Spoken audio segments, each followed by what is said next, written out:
Ladies and gentlemen, the story is finished. Expect a rather long and frankly emotional video about that story in the coming months. However, where one story ends, another begins. This era, this Paul Levesque Triple H era, is something fans of Black and Gold NXT dreamed about. Now with a seasoned, trained, and tested Cody Rhodes at the helm, it's opened up a whole new world of possibilities and storylines to explore. So today I wanted to talk about that and look at some of the more tantalizing options that Cody could encounter in his time as champion.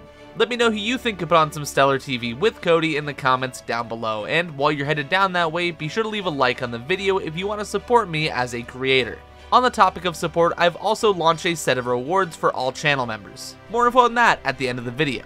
Right, so challenges for Cody Rhodes as WWE Champion. There are a handful of obvious picks that would be rad for a number of reasons, and the first thing that came to basically everyone's mind when this topic was being discussed at first was him defending the title against Randy Orton. See, I'm a huge story guy when it comes to wrestling, and Randy Orton is one of the best in-ring storytellers in the business. In addition to that, he and Cody of course have an incredible amount of history to play on, not only for their time in Legacy together, but also for their time on the road, which they can certainly play into with promos and the like. It could all start out as something of an unexpected heel turn from Randy even. Well, I say unexpected, but saying a Randy Orton heel turn isn't expected is like saying the sky isn't blue or water isn't wet. Randy is also just an unbelievably safe bet here, as while some people find his matches a bit too slow and methodical for their taste, he does constantly put out solid matches at minimum. And with the Viper reaching the golden years of his in-ring career, I would be deeply saddened if the pair of bona fide main eventers didn't get to mix it up in the ring at least once before Randy hangs up his boots.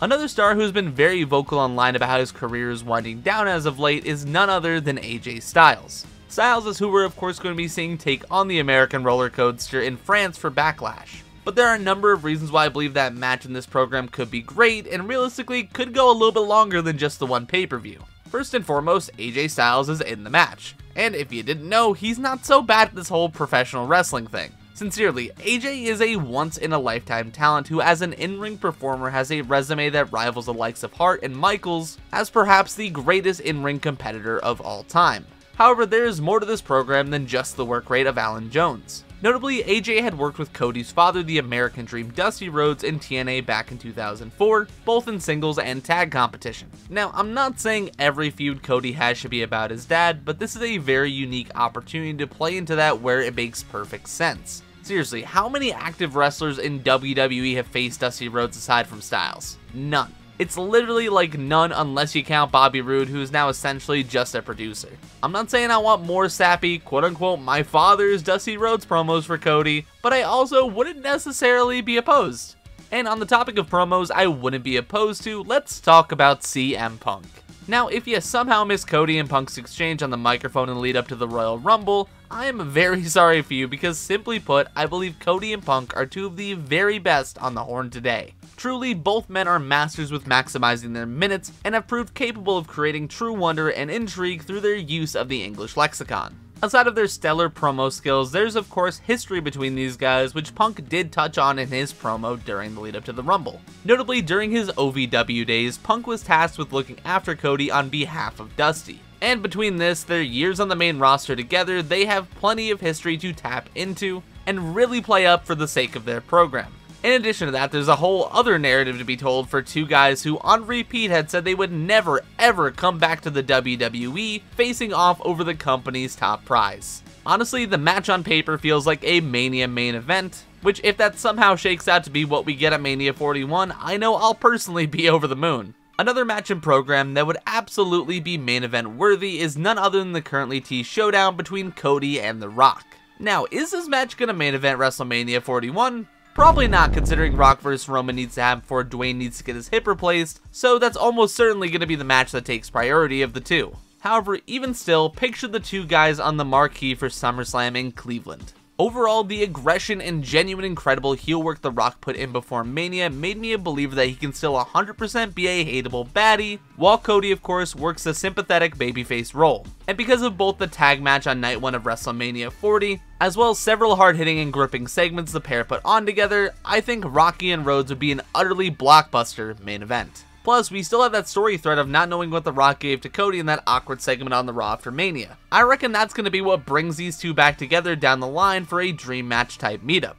And speaking of dream matchups, one that we have yet to see is a straight up, no nonsense singles match between the Ring General Gunther and the American Nightmare Cody Rhodes. Their time together in the 2023 and 2024 Royal Rumbles aside, we have never seen the pair face off against one another inside a WWE ring. However, because of their performance together in the final two of the 2023 Rumble, I have personally been eagerly awaiting that match even more than I otherwise would have. You see, Cody Rhodes is perhaps my favorite professional wrestler of all time, but Gunther gives him a run for his money due to his incredibly gripping in-ring work and his zero-nonsense character. His presentation and booking has been something that has not only made Gunther a detestable, seemingly unbeatable monster heel, but also made him one of the most captivating performers in modern wrestling. Between the ropes, these two can tell an amazing story focused on a babyface champion clinging to his title through sheer grit and tenacity, while Gunther simply powerbombs that grit and tenacity into the canvas over and over and over again. I'm really not sure when exactly this would happen, but there is a part of me that would really lobby to see Gunther even be the guy to beat Cody for the title. Before that happens though, another man I'd be very interested in seeing Cody defend his title against is the guy who acted as his shield during Night 2 of WrestleMania 40, aka Seth freaking Rollins. Now, have we seen Seth versus Cody numerous times following his return to the company? Yes.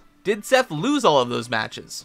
Yes. And finally, did Seth just recently undergo surgery for a torn meniscus? Also yes. Does that change how I feel? Nope. See, the story of Cody and Seth is an incredible one built over the course of several years, extending beyond what we've seen on television, and their most recent chapter has set up an incredible match down the road. Notably, in that chapter, Seth lost everything to, in his own words, quote-unquote, save the business. He lost his title and, as mentioned earlier, his health. And Seth coming back from injury at the Rumble or before to challenge Cody for the title they both fought tooth and nail to wrestle away from Roman Reigns and the Bloodline is a story I am over the moon in love with. And honestly, if done right, you can even turn Seth into a tweener or a heel here, and have him basically steal the title away from Cody, which would finally give Rollins a win over Rhodes. However, one wrestler we can probably all agree shouldn't get a win over Cody right now is none other than Dominic Mysterio, who I do believe should face off against Cody for the title during his reign for a few key reasons. First and foremost, to give Dom a spotlight, and what bigger spotlight exists in this industry than the WWE title? Secondly, they're both second-generation superstars to fathers who are essentially perennial babyface legends, and I think that's kinda cool. Third and finally, Dom is arguably the most hated heel in the company right now. Cody is the most beloved babyface currently.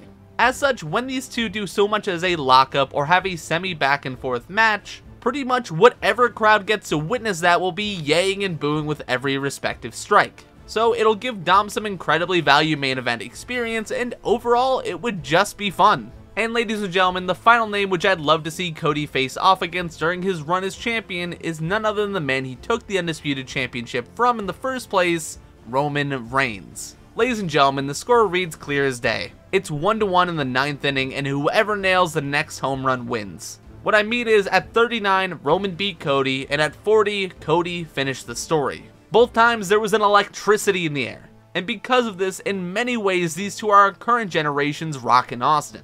Not necessarily in their characters and presentation, but more so in how they are the megastars of this modern era. As far as the overall in-ring action of their previous matches go, I enjoyed both quite a lot. But this time, if they do commit to a third match, I'd love for it to be inside of something like Hell in a Cell, or at least something to where there can be no outside interference for a schmoz finish. Instead, I just want them to go in there and one-on-one prove who the better man is out of the two of them. Mind you, I don't necessarily think we're gonna get to see that match, at least not during this title reign probably, but regardless, Roman is one of the guys who I would love to see Cody Rhodes face off against when defending his WWE title. But those are just my thoughts. Did I miss anybody? Is there someone I mentioned that you have cooler ideas for than me? Let me know in the comments down below, and hey ho, while you're headed down that way, be sure to leave a like on the video if you enjoyed, as well as subscribe for more content like this in the future. And while I'm here, I just wanted to remind you that I have launched a set of rewards for anyone who chooses to be a member for the channel, which if you choose to support me by doing so, you'll be added to the thank you screen at the end of every video, as well as you'll be able to participate in upcoming member-only polls to decide on topics for upcoming videos, among other rewards. For now though, I'm gonna go chill and get hyped for Backlash with Cody versus AJ. As always, I hope you stay safe, and that was Dylightful.